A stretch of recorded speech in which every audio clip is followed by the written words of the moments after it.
Next क्या आ जाता है, benefits and challenges in nano technology. तो देखो benefits and challenges in nano technology में हम किस तरह से डिस्कस करेंगे बेनिफिट इन नैनो टेक्नोलॉजी को। मैं एक तरह से रिव्यू, चैप्टर का रिव्यू दिखाना चाहूँगी कि जैसे हम क्या करते हैं, बल्क मटेरियल से माइक्रो स्केल की तरफ, माइक्रो वर्ल्ड की तरफ मूव करें तो फिजिकल प्रॉपर्टीज़ रिमेन सेम है, बट माइक्रो वर्ल्ड से जब हम नैनो वर्ल्ड की तरफ मूव करें तो फिजिकल प्रॉपर्टीज़ में कंप्लीटली डिफरेंटली ड्रास्टिकली चेंजेस देखे जाते हैं। तो हमने इलेक्ट्रॉनिक सरफेस हमने कुछ प्रॉपर्टीज़ डिस्कस की थी जो चेंजेस होते हैं। हम क्या कहते हैं कि लो मेल्टिंग पॉइंट हो जाता है, और साथ में लो मेल्टिंग पॉइंट होता है, और क्रिस्टल इन नैनोमीटर स्केल पे जो साइज़ है रिड्यूस हो जाता है, लेटिस कांस्टेंट, और bulk semiconductor changes into insulator in nanometre scale. साथ में energy level of metal is changes when number of atom और मटेरियल इज रिड्यूस, तो एनर्जी लेवल भी चेंजेस होते हैं। ये सारी प्रॉपर्टीज़ हमने अच्छे से डिस्कस भी की थी जब हम स्टडी कर रहे थे, जब when we go from bulk material to nanometer scale, larger surface to volume ratio, and then after that हमने डिस्कस किया था इलेक्ट्रॉनिक स्ट्रक्चर को डिस्कस किया था, एंड इलेक्ट्रॉन और हमने क्वांटम डॉट भी डिस्कस किया था पहले, इससे पहले optical properties, reactivity and melting point, ये सब प्रॉपर्टीज़ हम डिस्कस किए थे।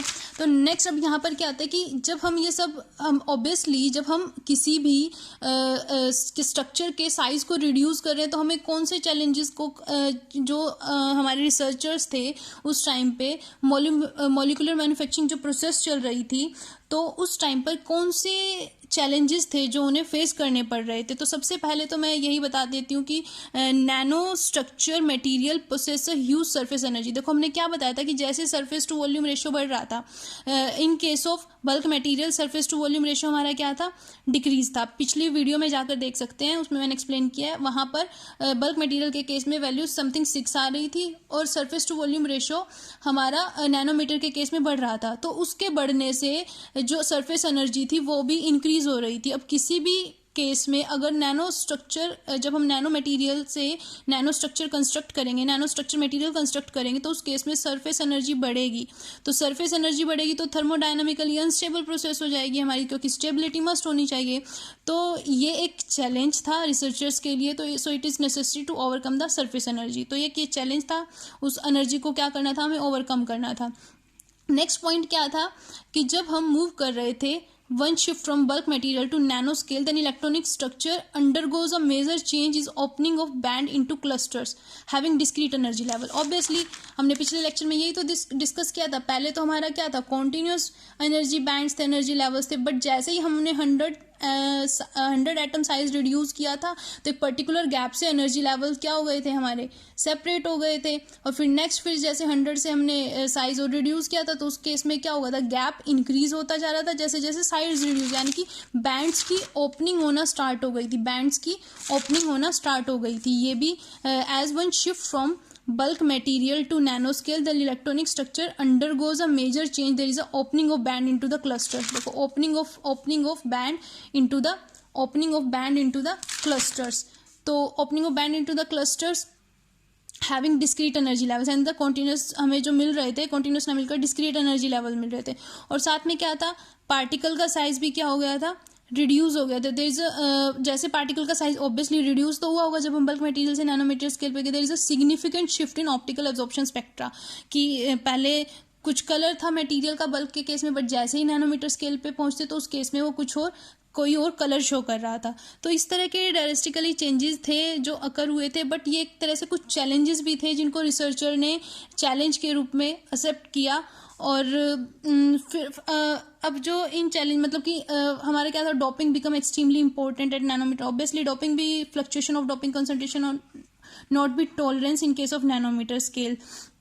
तो ये हमारे चैलेंजेस थे। अब इसी तरह से उनके बेनिफिट्स क्या थे, जो चैलेंजेस हमने डिस्कस किए कि ये इस तरह के चैलेंजेस अराइज हुए, तो बेनिफिट्स क्या थे नैनो मटेरियल्स के जब हमने नैनो स्ट्रक्चर कंस्ट्रक्ट किया।